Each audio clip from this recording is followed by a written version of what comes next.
presidential jet arrived at Heathrow, bringing America's man-on-the-moon team to Britain. Neil Armstrong, Buzz Aldrin and Mike Collins, together with their wives, touched down on British soil and found one of the warmest welcomes they'd yet received waiting for them. But the men who conquered the moon and came back fresh and happy showed signs of the strain that traveling around our globe can bring.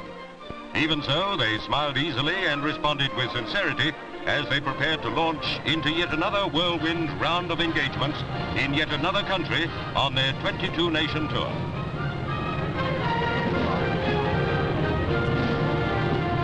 A huge crowd waited for them at the American embassy.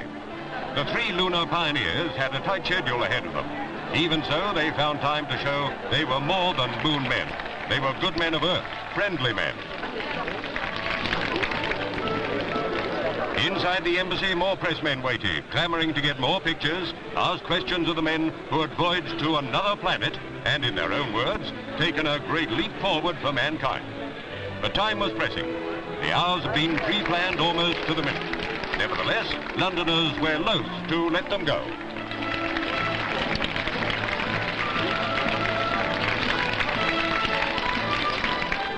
So the motorcade left the embassy to drive the short distance to Buckingham Palace.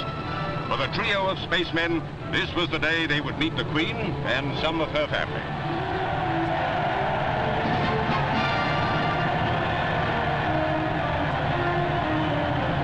Neil Armstrong, the first man on the moon, led the way on this historic meeting. Her Majesty, her husband and family, like the people of Britain, were proud to greet the space trio. Especially so were Prince Andrew and Prince Edward, like any young boys would be. There, too, was Princess Anne and Princess Margaret.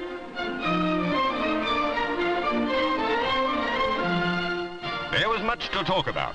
Later, the astronauts commented on how well-informed and interested in the American moon program were Her Majesty and the Duke. In their own words, Armstrong, Aldrin and Collins said the meeting was delightfully memorable. Downing Street was the next stop on their meeting, greeting and seeing lightning tour of London. Here again, crowds waited to welcome them as the Prime Minister greeted the space heroes. They were to be guests of honor at a number 10 reception given by Mr. Wilson. Happily, despite their reported laryngitis, they posed in front of the famous fireplace. Three tired men glad to share the fame which success had brought them. There at number 10 were school children from all over the country who'd been invited to meet the astronauts. They, the people of tomorrow's age of space, would, in years to come, be able to look back on this occasion and say with justifiable pride that they had met three men called Collins, Aldrin, and Armstrong.